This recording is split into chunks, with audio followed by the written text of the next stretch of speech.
Good evening, and thank you for joining us tonight. We are pleased to present this webinar titled GentleMax Pro, Versatility Beyond Hair Removal. Our special guest tonight is Dr. Julie Karen. Dr. Karen is certified by the American Board of Dermatology. She is also a fellow of the American Academy of Dermatology, the American Society of Dermatologic Surgery, and the American Society for Laser Medicine and Surgery. Dr. Karen has published numerous articles and chapters in the field of dermatology, including publications in the New England Journal of Medicine, Journal of the American Academy of Dermatology, and Archives of Dermatology. Recently, she co-authored the Handbook of Dermatologic Surgery with her sister, Dr. Elizabeth Hale, and the renowned Dr. Perry Robbins, which is used to train dermatology residents. If you have questions during today's presentation, we invite you to enter your questions into the Q&A panel. We will hold all questions until the end of the presentation. With that, I'm very pleased to introduce Dr. Karen. Thank you, Joanne. So I'm Dr. Julie Karen, and I'm pleased to be here tonight to be comprehensively reviewing GentleMax Pro, which I consider to be a very versatile platform with applications extending far beyond laser hair removal. I practice in New York with my sister, also a dermatologist. Together, we are co-founders and co-directors of Complete Skin MD, which is located in New York City. I also teach at NYU Langone Medical Center, where I teach surgery to the residents there. It's my pleasure to be here tonight, and I'll begin now. In 1998, the Gentle Lace platform was initially introduced with only the 755 nanometer wavelength. This laser had a 3 millisecond pulse duration that was not variable, but was able to optimally address the target of pigmented hairs. Relative to other devices available at the time, it had relatively large spot sizes, which enabled quicker treatment, and very importantly, DC cooling, dynamic cooling, that enabled patient comfort and safety. In the intervening 20 years, this device has been innovated upon multiple times and now is a multi-application platform. The GentleMax Pro device now has a worldwide presence, being present in 86 countries, and there's more than 10,000 GentleMax systems currently installed. So laser hair removal is a wonderful addition to anyone's practice.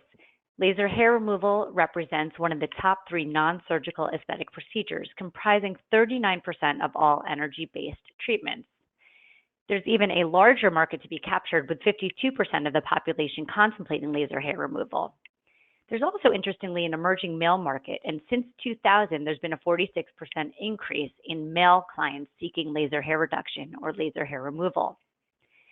Hair removal certainly represents a way to open your door to other complementary treatment opportunities in these same target populations. And it's a wonderful way to capture a younger age group of patients that can then grow with you and sort of graduate to other aesthetic procedures, as 33% almost of individuals aged 18 to 34 are contemplating laser hair removal. The GentleMax Pro multi-application platform offers 2 distinct wavelengths. The Alexandrite or 755 nanometer wavelength is ideally suited for the treatment of laser hair reduction and certain pigmented lesions, and also has some utility for the treatment of certain vascular lesions. The Nd:YAG or 1064 nanometer, with its longer wavelength that can penetrate more deeply, has similar indications, including laser hair reduction and vascular lesions as well. Due to lesser absorption by epidermal melanin, this wavelength is ideally suited for darker skin types and can very safely achieve laser hair reduction in these individuals. Additionally, because of the limited absorption by epidermal melanin, this wavelength is also suited for full face treatments, including wrinkles and diffuse redness. Key features of this laser include, as I mentioned, the dual wavelength, the ability to vary pulse durations in order to ideally target the target chromophore, a wide range of spot sizes ranging from 1.5 millimeters on the small end to a very large 24 millimeters, which of course enables more efficient and quicker treatments. A wide range of fluences so that you can, again, target the chromophore and permanently damage that which you are trying to address. Very importantly, the patented DC cooling, which ensures adequate patient safety. By cooling the epidermis, you are protecting that vital structure from possible damage from the laser. And in terms of ease of use, this device has a very easy to use touchscreen and offers ergonomic delivery system to sort of make it easier for the practitioner to utilize. A word more on the patented dynamic cooling device, or DCD. This cooling is integrated into the handpiece, obviating the need for external cooling. The cryogen spray directly targets the epidermis, instantaneously cooling it and allowing the skin, or at least the epidermis, to stay cool for the duration of the laser pulse, thereby protecting the epidermis. Because of smart user interface settings, it offers consistent cooling with each laser pulse and allows for higher fluences to be used without causing damage to the epidermis. The spot sizes are widely variable. The smallest spot size available with this device is a 1.5 millimeter spot size. Now, this is only used with the 1064 nanometer wavelength, the Nd:YAG, but this can be used to treat very small vessels, including telangiectasia of the face and of the legs, in a very safe fashion, utilizing high fluences. The remaining spot sizes, ranging from 3 millimeters all the way to 24 millimeters, can be used with both wavelengths and have various indications: hair, pigment, and vascular. Moving on to laser hair reduction, which certainly represents sort of the workhorse of this laser. So to briefly review, hair has 3 major cycles of growth: anagen, which is the active growth phase; catagen, which is a transitional phase; and then telogen, which is a resting phase. Only hairs that are in anagen, or the active growth phase, are going to be permanently susceptible to damage from a laser on any given day. And this phase has a variable duration depending on the portion of the body, and also depending on the area of the body being treated, there's a different percentage of hairs within anagen. This is a depiction of the pilosebaceous unit. You see the hair follicle extending down from the epidermis. The bulge and bulb is what I want to draw your attention to towards the bottom. These are critical structures involved in regeneration of hair. So how effective is laser hair reduction? Well, studies have shown that it's up to 80% reduction after a series of treatments, but it is important to inform patients about all possible outcomes prior to initiating treatment. It's also important to know what GentleMax Pro cannot achieve. It certainly will not treat white, blonde, or gray hairs and will have limited utility with certain red hairs. In terms of the number of treatments necessary, of course, every patient is going to want to know this. It really does vary depending on the pigmentation of the patient, the coarseness and darkness of the hairs being treated, and the area of the body being treated. There are different areas of the body that have different percentages of hair in that active anagen growth phase. In general, for the face, armpits, and bikini area, between 20 and 35% of hairs on any given day will be in the anagen phase, and again, therefore susceptible to permanent damage. It's important to explain this to patients that we can't predict which hairs, and it doesn't really matter how many hairs are present in the treated area, but that on average, 1 in 5 to maybe a few more will be in that active growth phase. The trunk and extremities have an even smaller proportion in that active growth phase, which will necessitate additional treatments if you are trying to achieve 80% or more hair reduction. So this sort of helps to dictate retreatment intervals, meaning the number of hairs that are in the active growth phase will help to determine how often you should be seeing these patients back for retreatment. Oftentimes, patients will think that they are the lucky one. After their initial treatment, they will think that almost all of the hairs have gone and their skin in the treated area will remain hairless for 4 to 6 weeks and sometimes even a few weeks more. But it's important to explain that if they wait even beyond that interval, that 80% of the hairs are going to start to return. So they should absolutely plan on retreatment of these areas. For face, armpit, and bikini, we generally have patients return every 4 to 6 weeks and sometimes wait longer intervals when treating the trunks and extremities. Patients should be explained upfront that at least 4 to 6 treatments, and oftentimes more, are going to be necessary to achieve near complete hair reduction. There's 3 very critical things to remember when you are treating a patient in order to ensure safe and effective treatment. First of all, the distance gauge should be flush to the skin. It should be flat, uniformly in contact with the skin surface. It also should be perpendicular, meaning that the handpiece should form a 90-degree angle with the skin surface. This is critical because the way that the cryogen is emitted will be impacted if you are treating at an angle, and you may end up not cooling the area to which the laser pulse will be delivered, and this can cause problems for the patient. Finally, you want to overlap the pulses, about 20% between adjacent pulses. This is because the energy being delivered by the handpiece is delivered with a Gaussian curve, meaning that the center of the pulse receives the highest proportion of the energy, and the strength of the fluence, or the strength of the energy being delivered, trails off at either end of the spot size. So you want to have adjacent pulses overlap by about 20%. Think Olympic rings. By doing this, you will have adequate coverage of the entire area, not leaving intervening areas untreated. Treatment endpoints that you're going to look for include, importantly, perifollicular erythema and edema. This can sometimes be frightening to the patient. They'll see that they get these little red welts surrounding each hair follicle, but it's a very good indication that the treatment has been effective and the target has been adequately targeted.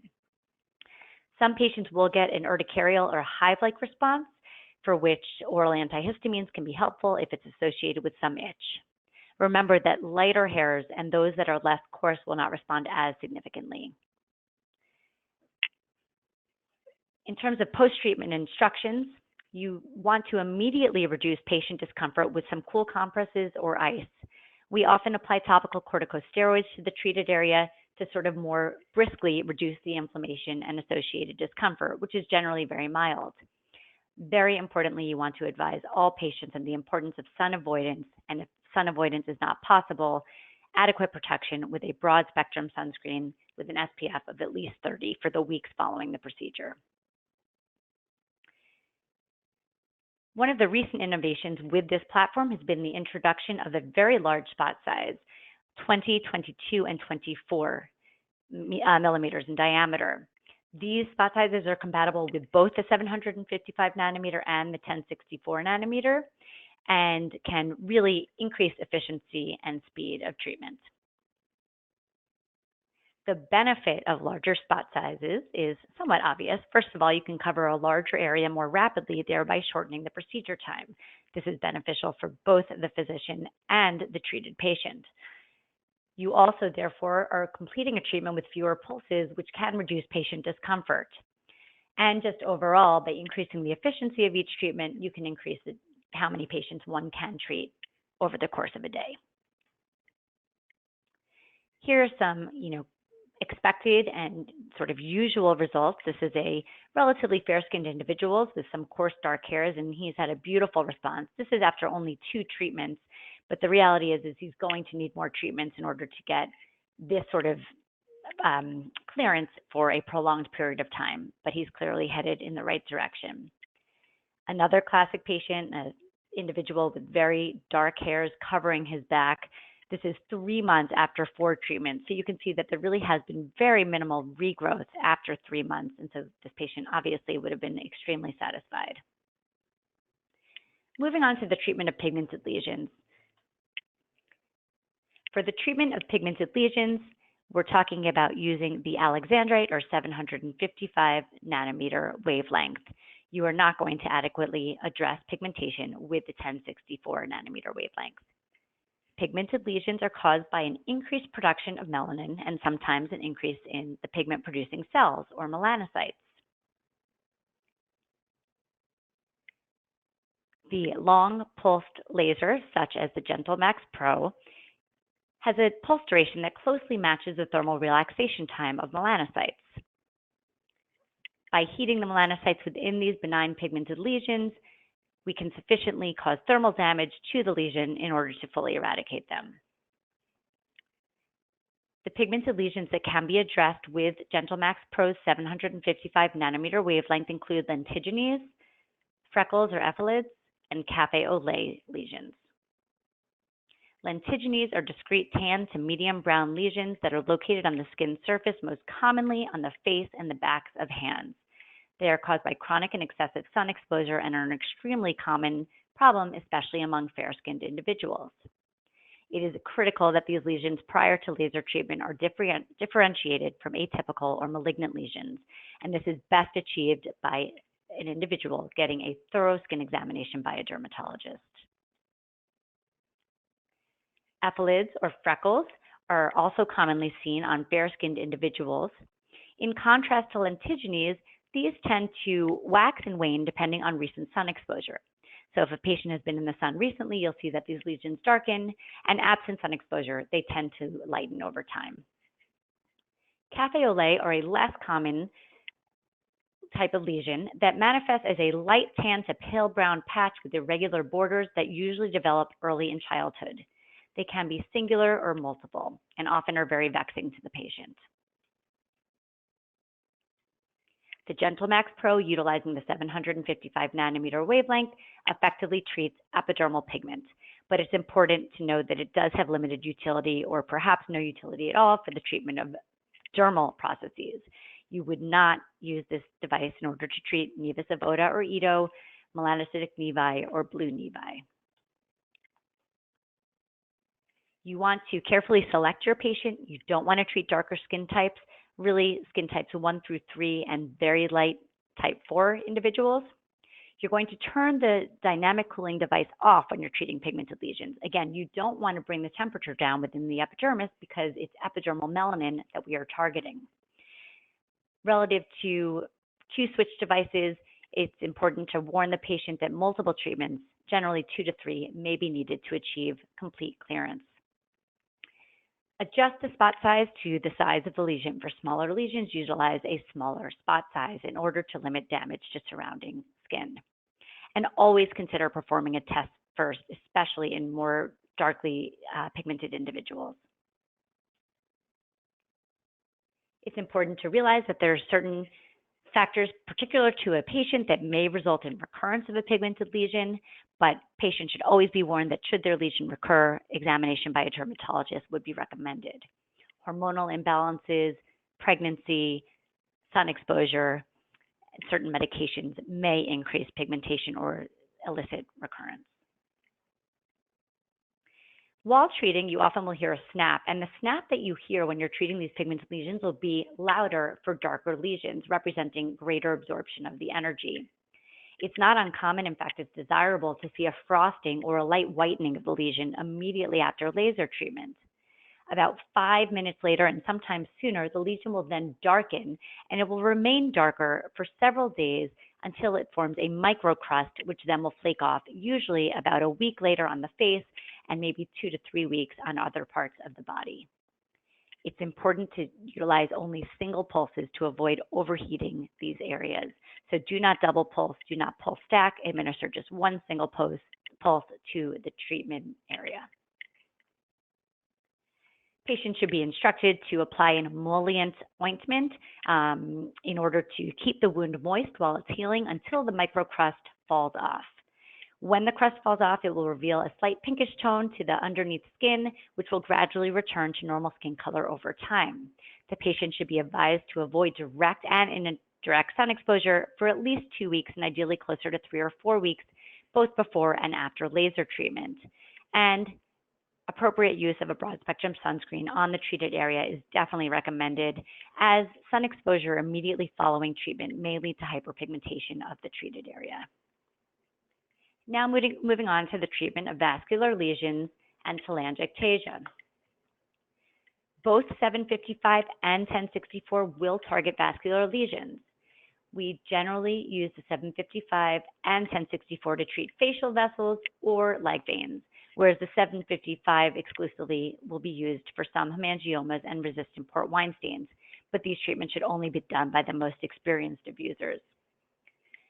When indications are similar, consider using the 1064 nanometer wavelength because of its melanin-sparing effect and deeper penetration. Oftentimes, these target vessels, especially those on the legs, are situated more deeply in the dermis than the 755 can reach, and so the 1064 may be superior.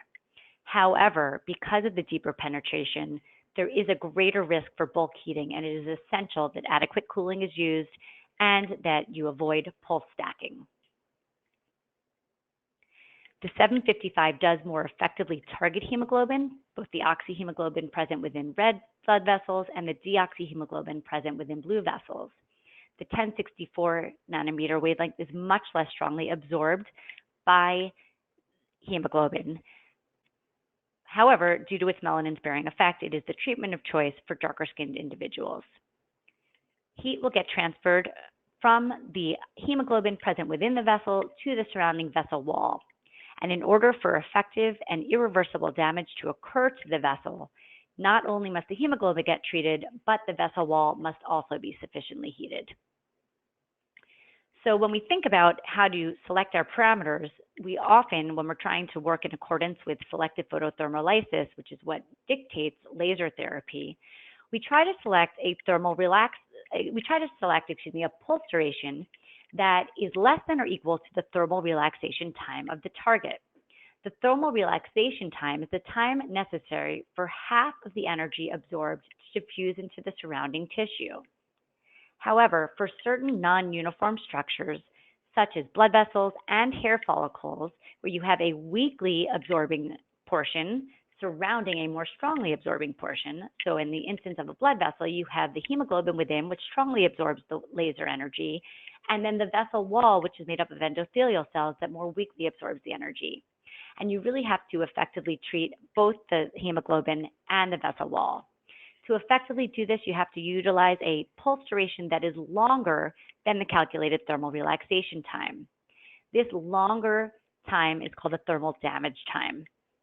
For leg telangiectasia or spider veins, which is an extremely common problem, sclerotherapy is indeed the gold standard to eradicate these unwanted vessels. However, for very small or superficial isolated vessels, or for vessels that have proven recalcitrant, or for patients who simply are terrified of needles and can't undergo sclerotherapy, there is a limited role for using the 755 nanometer and also the 1064 nanometer wavelengths in order to eradicate these vessels. Smaller vessels that are smaller in caliber and situated higher up in the dermis definitely respond better. So in summary, the GentleMax Pro has proven for many years to be a true workhorse in my practice. I really do believe that there is not a comparable device that achieves hair removal that is as efficient and long-lasting as this device does. And also this device, unlike many others that are available, has the ability to treat all skin types, thereby meeting the needs of all of my patients. However, in addition to hair removal, for which many people recognize the GentleMax Pro is the gold standard, this laser does have indications that extend far beyond laser hair removal.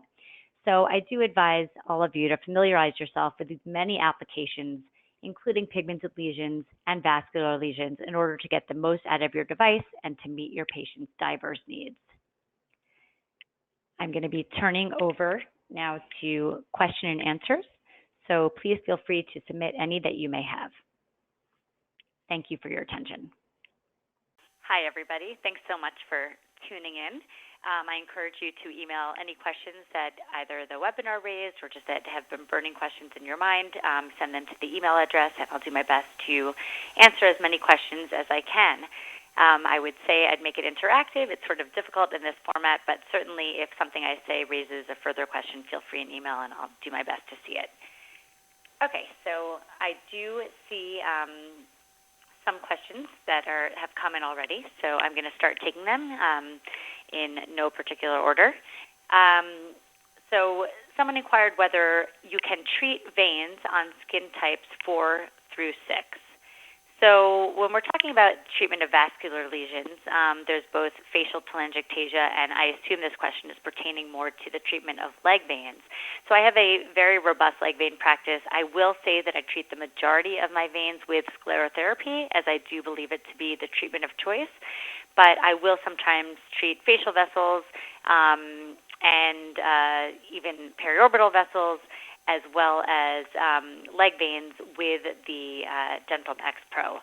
So to answer whether you can treat dark skin types, I really have never treated personally above skin type 4, and I would just as a safety measure really recommend sort of limiting treatment of veins to a maximum of skin type 4. It is possible with extremely conservative settings that you might safely treat skin types 5 and 6, but in particularly with the 1064, where there's such a risk of bulk heating and so much potential absorption by constitutive melanin, I would be concerned about the risk of dyspigmentation or scarring. So I have not personally treated above skin type 4 for either facial vessels or leg veins, and I would just advise the same. Okay, I'm going to move on to another question. There's been quite a few, so let me go ahead. Okay, so someone inquired about whether I use this device to kill toenail fungus. I have not. I know that many people have used near-infrared and infrared lasers to treat toenail fungus with variable success. I believe it may have been reported, but this is something that I would have, I'm a bit skeptical about the duration of response, but I would ask you to, consult with someone who maybe has treated this or specializes in nails. I do not treat a lot of toenail fungus, so I can't really comment on that. I certainly have not used it to treat that. All right, let's carry on. Okay, here's another question. I got another question about the toenail fungus, and again, my apologies that I have not used it, but I believe that that someone can provide much more helpful information on that. So do I use this laser within the orbital rim? For me, that is an unequivocal no. There are reports of these long pulsed, longer wavelength lasers, particularly with the 1064, but even with the 755, that if you're treating indications inside the orbital rim, whether it is a pigmented lesion or a reticular vein, a periorbital reticular vein, which are very common and vexing problems, I only will treat, and I'm very conservative, I should admit, but I will only treat vessels that I can safely pull outside of the orbit and only treat them when they are on top of the bone. If you treat inside the orbital rim, there is a risk of coloboma, which can be a permanently damaging injury to the eye. And it doesn't matter if you have internal eye shields in. Certainly internal eye shields are preferable to external shields, but even with internal eye shields, these long wavelength lasers, such as the 755 and 1064, as utilized in this laser, can bounce off the back of the orbit and reflect into the back of the eye and cause permanent damage. So I'm extremely conservative. I know that some people have safely used it, but I also know that some others have run into problems. So I would be very cautious treating within the orbital rim and limit my treatment to any vessel that you can pull outside the orbital rim. Okay, let's see. Moving on. Can you utilize the hair removal process on the scalp? The answer is yes, you can. I have used it for patients with unfortunate hair plugs. You want to adhere to the same standards of treatment, using the 755 for fairer skin types, the 1064 for more darkly pigmented individuals. And keep in mind that generally the scalp, relative to other hair-bearing areas, is much more densely populated with hairs. And so it's very important that when you're treating that you adjust the settings accordingly. Because remember, when there's a dense population of dark, coarse hairs, you're going to get extreme absorption of the laser energy because of the prominence of the target chromophore. So if you're treating a dense scalp, you definitely want to lower your fluence, below what you might ordinarily do for that particular skin type, because you're going to get so much absorption, and it will likely be very painful. But again, it has been very useful to treat patients who have plugging that they really don't like, or patients who are, near balding and want to sort of get rid of some remnant hairs. Patients who have had grafts that have transplanted scalp hair elsewhere, or transplanted, hair to the scalp in an unnatural hairline. I've used it cautiously to redefine the hairline in women, as well as on the posterior neck for patients who get folliculitis and or acne as a result of ingrown. So it's very, very effective for these indications. Okay. So, so someone is inquiring about using the Alex to treat pigmented lesions on the chest. So as I mentioned, this laser is extremely versatile. It can be used to treat ephelids or freckles or lentigines on the chest. It does have a longer pulse width than the Q-switch lasers, and so it's not perfect match for the melanocyte, melanosome thermal relaxation time, but you can have very good results in fair-skinned individuals with darkly pigmented lesions. I'm going to give the settings that I would use in a very fair-skinned individual who has medium or moderately pigmented lesions. But again, this is in a fair-skinned individual. So I would use the Alexandrite with an 18-millimeter spot size. I will turn the DCD off because in this instance, we are not trying to protect the epidermis. We are targeting epidermal pigment, and I will again make the point that this would only be for an epidermal pigmented lesion. This would not be for a dermal pigment process or for post-inflammatory hyperpigmentation. But a patient with a freckle or an epaulid freckle or lentigo who has epidermal pigment, you turn the DCD off, use an 18-millimeter spot size, and start low. So I generally will use 14 to 18 joules per centimeter squared. It's a little bit painful. You can, but not very much so. You can do topical numbing, but it's often not necessary depending on the extent of the area that you're going to treat. I would start with 14. You want to look for very, very subtle frosting. You won't see as much frosting as you're going to see with a Q-switch laser, but as long as you get a little bit of frosting, which leads to transient darkening of the lesion, you should have a nice response. It may take more than one treatment. You may consider using hydroquinone as an adjunct to sort of abet healing and make sure that the patient, of course, without saying, is not at all suntanned both pre and post treatment. Okay, let's see. What settings have I found most effective for laser hair removal using the 755? So again, we're talking about fair-skinned individuals, types 1 to 3. As a general rule, and again, I'm happy to share settings, but you have to sort of take into account the patient's situation. But again, this is in non-tanned individuals with fair skin. So if I suspect the patient is remotely tanned, if I see any hint of a tan line, I will have them come back for treatment. It is just not worth the hassle. But assuming they're non-tanned, I will start with, and depending on the area that I'm treating, if I'm doing something like the back, I may start with an 18-millimeter spot size because it's just a much more efficient treatment. If you do have the adapter handpiece with the 22 to 24 millimeter spot size, you can start with that, but that only achieves relatively low fluencies, so you maybe will get 1 or 2 treatments in for those dark coarse hairs, and then you'll have to transition to a smaller spot size where you can push the energy up. So in general, though, for axilla, bikini, areola, I will start with a 15-millimeter spot. I will start with a 22 approximately joules, and each treatment I might push up about 2 joules per treatment, assuming there's been no pigmentation, and again, the patient's not tanned. In type 3, I don't go much higher than 22, but in fair-skinned individuals, I will get to 24, 26, and even 28, 30, but only if they've tolerated the settings just before that very well, and they are extremely fair-skinned individuals.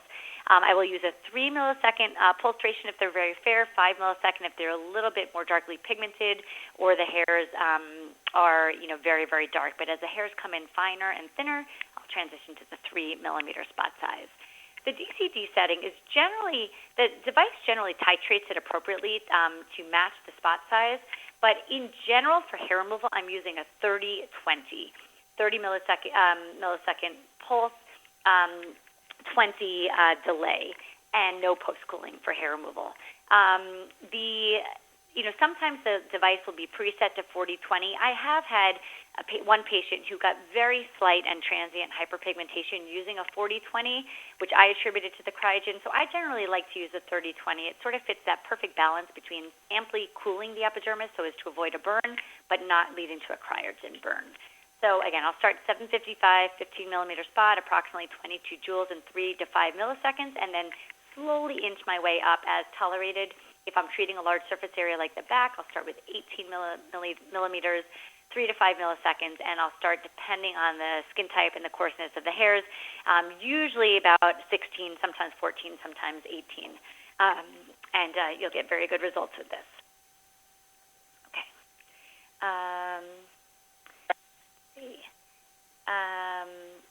What size vessels can this treat? So with the ND-YAG, you can very effectively treat those linear telangiectasia that occur on the ala.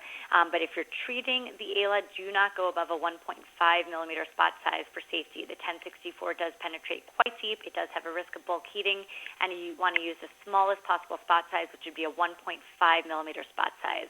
Because of the low absorption by the 1064, you will have to use very high fluences in excess of 300, but that's only with a 1.5 milliseconds. When we're talking about the lower extremity vessels, you can treat certainly 1 to 1.5 millimeter reticular veins, and I would usually use a 3 millimeter spot size and approximately a 40 millisecond pulse width in that instance. But if you're going to try to treat larger vessels, you're going to increase the pulse width somewhat and decrease the fluence.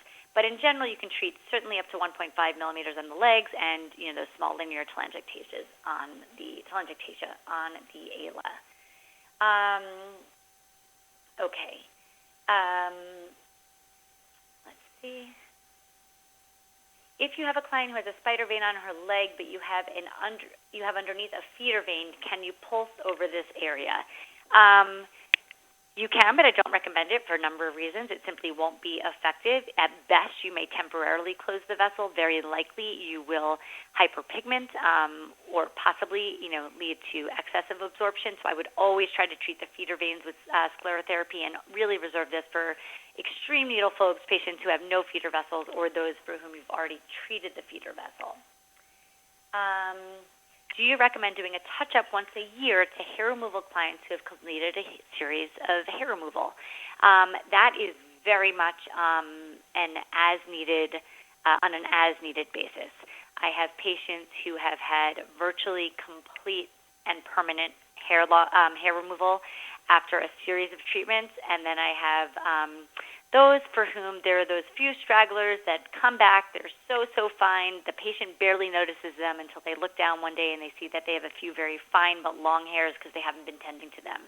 And this, of course, depends on the area, the parameters that have been used, and the nature of the patient's skin type and hairs.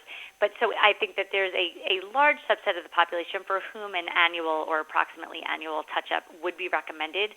I would say this is particularly so for facial hairs, for which I think permanent and complete hair reduction is or hair removal is not to be expected. You can do very, very well, but you're not going to get complete eradication.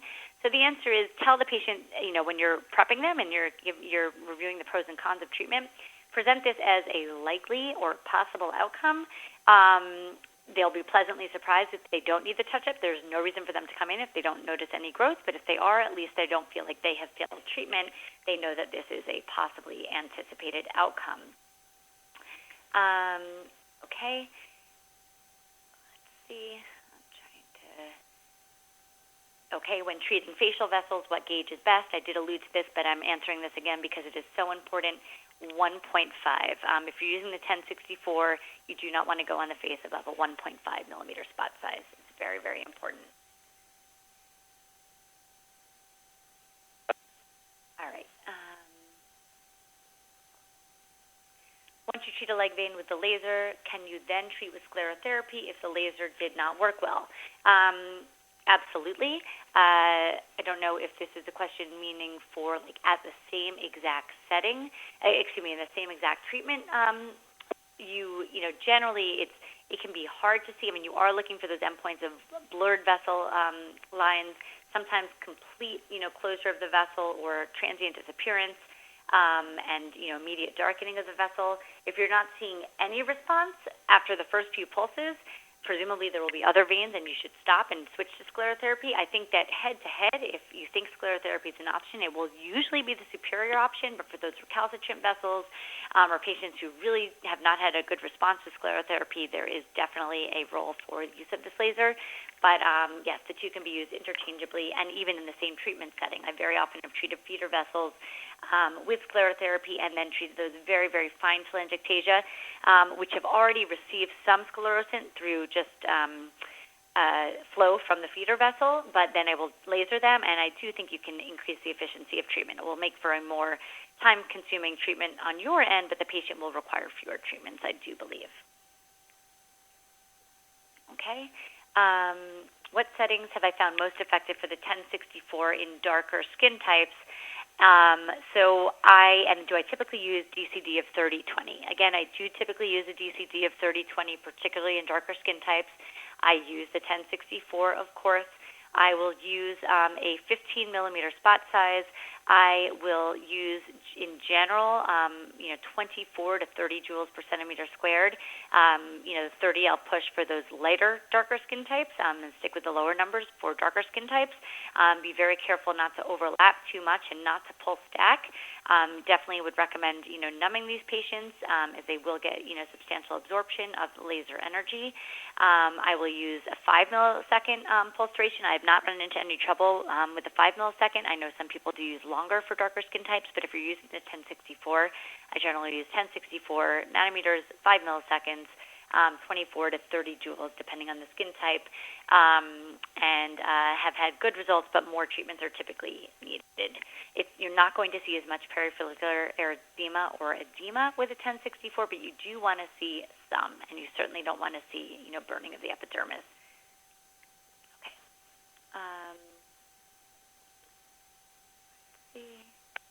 Any risks with pregnancy which you consider treating certain locations?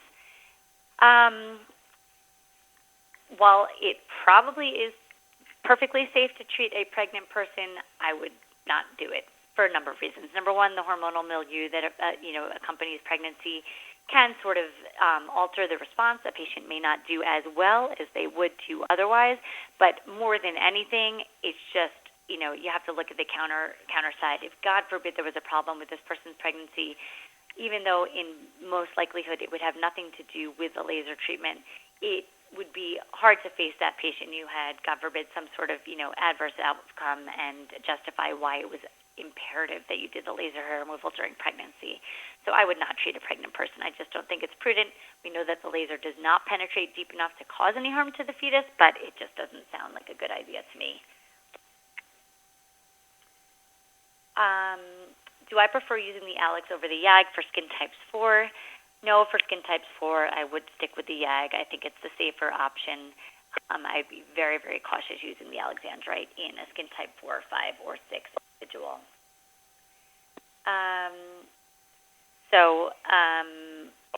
Again, just because a lot of people seem to be asking about the treatment of telangiectasia on the vessel-specific settings, again, you're going to use a 1.5 millimeter spot size. You're going to use approximately 20 millisecond pulse width. You're going to set the DCD to 15, 20, 15. When you're treating vessels, you are going to have post-cooling. So in this instance, you're going to have a 15 millisecond DCD pulse, 20 millisecond delay, and then a 15 millisecond post-pulse. And the fluence is much higher than numbers that you're generally probably accustomed to. But because you're using such a small spot size and because there is so little absorption by the 1064 by hemoglobin, we are generally using fluences in excess of 300. So a good, thought is like 320 to 340 to start. Look for the desired outcome. Don't pulse stack. Don't overlap, although generally with these lasers for hair removal, you do want to overlap. But when you're treating leg vessels, just be very, very, or facial vessels, just be very, very careful. For leg veins, assuming that we're talking about treatment of reticular veins, which is one of the wonderful, versatile aspects of the 1064.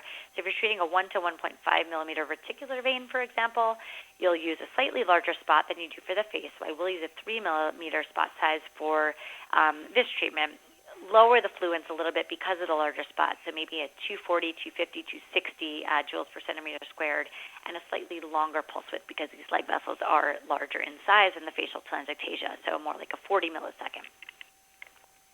All right, we're going to take a few more questions. Already answered that one. Sorry, there's many here, and I'm just trying to look. Is it appropriate to treat seborrheic keratosis with alexandrite? I find in general laser treatment of seborrheic keratoses, because there is an epidermal component and not simply an increase in pigmentation, you'll have very limited benefit with these lasers. Can you try it for flat, darkly pigmented ones? Yes, for sure. You can use similar settings to what we talked about for pigmented lesions on the chest earlier, but keep in mind that you may temporarily lighten the lesion. It's unlikely that you will get permanent eradication of the lesion from this treatment. Okay. Have you treated venous lakes with this device? This has been revolutionary in my practice. Venous lakes are not an uncommon condition. Many patients have been told by their physicians or just presumed that there was no treatment that could possibly be effective. There are reports of using the Alexandrite, the 755, but I find the 1064 nanometer Nd:YAG to be far more effective for venous lakes. So I will use the 1064. I will use a 6 millimeter spot size, 20 millisecond pulse duration, and depending on the density of the venous lake, I'll use anywhere from 80 to 100 joules and set the DCD at 40-20. So for more, just to sort of hammer the point home, for more vascular, more densely red, purple venous lakes for which you anticipate a tremendous amount of absorption of laser energy, I would err on the lower side of the fluence range. So I'd start with an 80. You can always see the patient back and retreat them. For very faint, small ones, which I've occasionally treated, I'll use more like 100 joules per centimeter squared. Warn the patient that they may get sort of a dusky discoloration or ulceration, although if you titrate the energy appropriately, you do one pulse, look for the appropriate energy response, you will have great results with minimal side effects. There is a little bit of a question about how I charge, whether I charge with bundling or if I discount for a series. That's very much a personal decision. It depends on, we charge based on the area, and the translation is sort of like an approximate measure of how much time I'll be spending with the patient. I work in a practice with my sister. We do not delegate any laser treatments, including laser hair removal. That is distinct from how many other practices, particularly in New York and other areas, operate. But accordingly, if I'm going to be treating a full back, I definitely am charging more than the spa down the street, and I am totally, although I don't recommend that my patients go to the spa because I think that being treated by a licensed practitioner, or at least under the direct supervision of a licensed practitioner, is very important. I understand why a patient may opt to go elsewhere, but we do not do bundling. We do not discount for a series. We charge per treatment. If a patient's coming in for a touch-up of their full legs and they have only a few hairs, of course, they're not going to be charged for a full treatment. But in general, that's sort of how we do it. Okay, let's see. How often do I use the GentleMax in my practice? Every single day. As soon as the nurses arrive, they turn on the device. They know that it will surely be used. I do still use it predominantly for hair removal just because I really consider it the gold standard, and hair removal is, of course, such a very common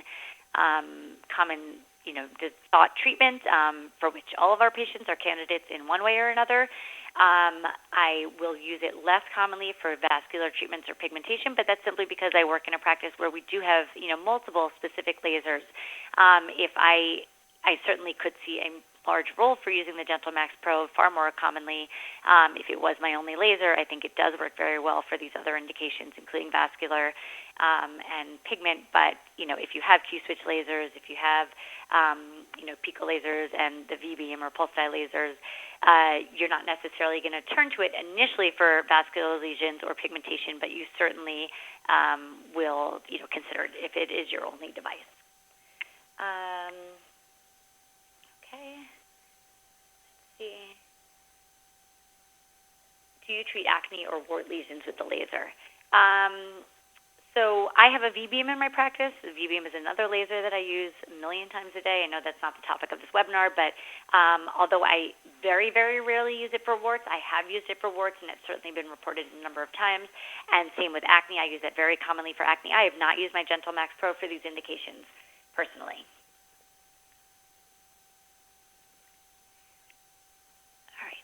So let me see if I can find one more. Okay, so for one more question, do your patients complain of a painful sensation from the DCD? How do you overcome the patient complaint of pain? I have really never had a patient complain that the DCD itself was painful. They may find hair removal painful, particularly in densely populated coarse dark hairs where the hairs are, again, very close together and very dense and dark, particularly in the bikini region. It can be very painful, but the DCD, if anything, is alleviating of that pain. It is not the source of the pain. In terms of in general, when I'm doing laser hair removal, how do we alleviate pain? We use a lot of talkesthesia. We, give the patient stress balls.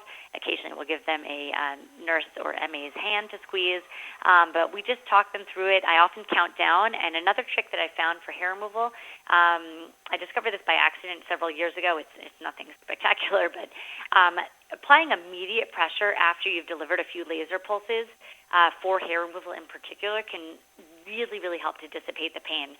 So sometimes if I'm treating the bikini and a patient is extremely sensitive, or if I'm treating any region, I'll sort of count down because patients like that. And then after that last pulse, I'll immediately take my non-dominant hand and just apply firm pressure for a few seconds. It helps to dissipate the heat, which helps with the pain, and it also helps, just the pressure itself helps to alleviate the pain. We also will sometimes use a Zimmer, forced cool air, which will apply to the not the immediate area. If you're going to use the Zimmer while you're using the GentleMax Pro, no matter which wavelength you're using, if you have the DCD on, you have to remember the DCD is serving the purpose of perfectly aligned cooling of the epidermis in conjunction with the delivered laser pulse. So if you are going to use a forced cool air, you do not want to distract that you do not want to distract the DCD cryogen spray away from its intended target, which is precisely where the laser beam will be hitting. So you can use the Zimmer for adjacent skin, you can ice adjacent skin, but you don't want to apply it immediately at the area where the laser beam will treat, or it might deflect your cryogen, leading to an epidermal burn. So with that, I think that we are going to conclude, and I thank you all very much for your participation, your interest, and I wish you all lots of luck. Take care.